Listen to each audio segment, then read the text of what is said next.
It's actually quite remarkable what can happen to university in 6 months. The one day someone pisses on a book because he's drunk. 6 months later, the university must completely disregard every single bit of its history. Yes, my friends, we are talking about Stellenbosch, and with us is Byron. So, Byron, give us the details.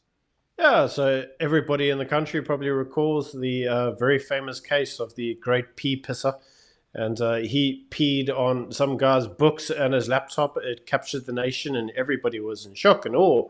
And all we talked about for, well, until today actually, is just about how a student peed on a book. News in 2022, guys, what can I say? Anyway, in typical fashion, the university's gone, oh, well, this must be a case of racism.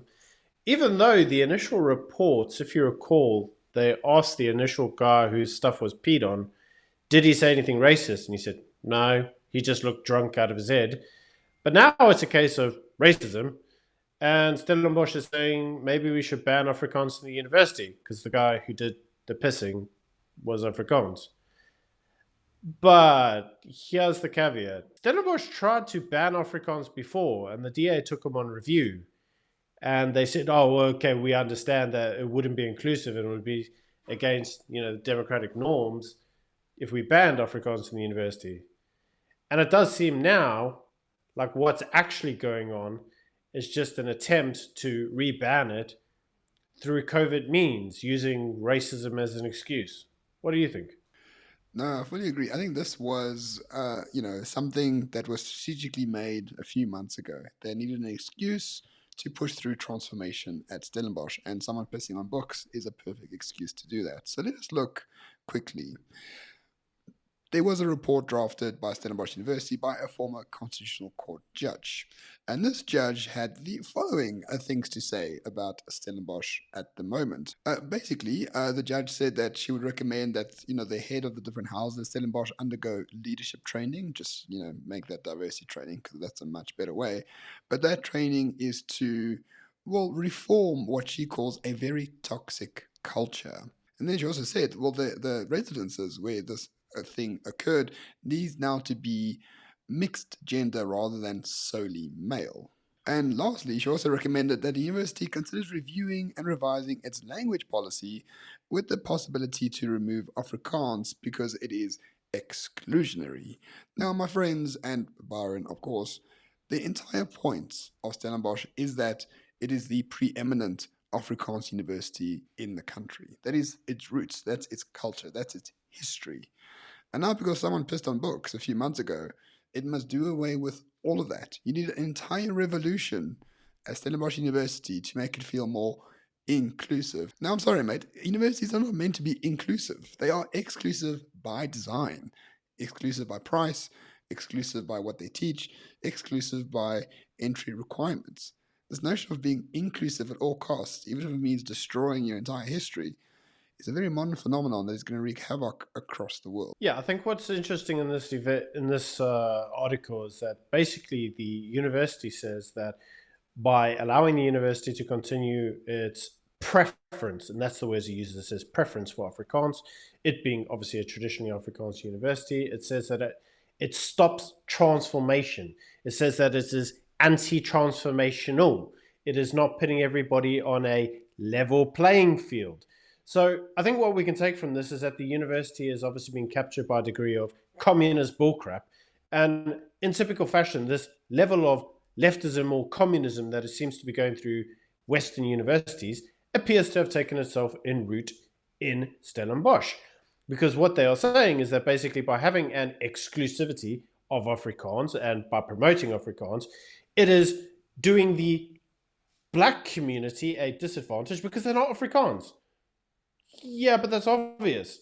So if you said your primary mode of study and lecture in, say, the University of Zululand was Zulu, would you say, well, that prejudices Afrikaans people because, they really can't apply to teach and study at your university?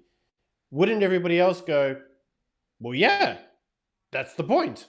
So why is it that it's always communism for me and you, but exclusivity for others? That is all we are seeing at play in Stellenbosch University. Now, I suppose the primary concern that all of us should understand is that this is a former judge that has written the article around racism in the university, which for me personally highlights the whole communist kind of equity type thing that we're seeing going on in the Western universities is having an impact in civil society. It's having an impact in the judiciary. It's having an impact in the politics of the place. How do we push against this, Ramon? What do you think? Well, I think we just need to fact check you because the fact checkers will be on you like parasites on a dead carcass. So Afrikaans is spoken by 7 million non-white people, right? Coloreds, black South Africans. Afrikaans is a widely spoken language, and believe it or not, go to any farm south of the Vaal and like sort of north of Paarl, everyone speaks Afrikaans on the farm, right? That entire You, paradigm you're wel- is you're Afrikaans. welcome to fact check me, but as you know, that is not the political narrative that gets pushed. The political narrative that gets pushed is that blacks don't speak Afrikaans, only white Afrikaners speak Afrikaans. They don't even take into account coloureds.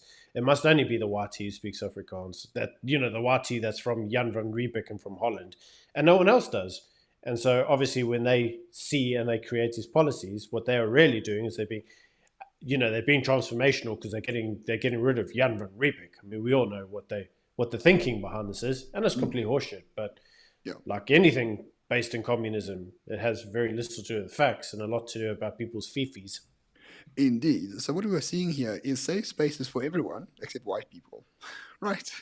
If white people have a safe space or are perceived to have a safe space, they must be destroyed at all costs. If you have a safe space as a non-white person or as a person of color, that must be guarded at all costs. So what is this here right now at Stellenbosch? It's an attempt to destroy the fundamental backbone of Afrikaner education in South Africa. It is as simple as that. And unfortunately, the Vice Chancellor of Stellenbosch is a bit of a moron, and he completely agrees that maybe it is time for change at Stellenbosch. Everything that made us great must be destroyed, and we are going to rebuild into something new and something transformative and something far more inclusive.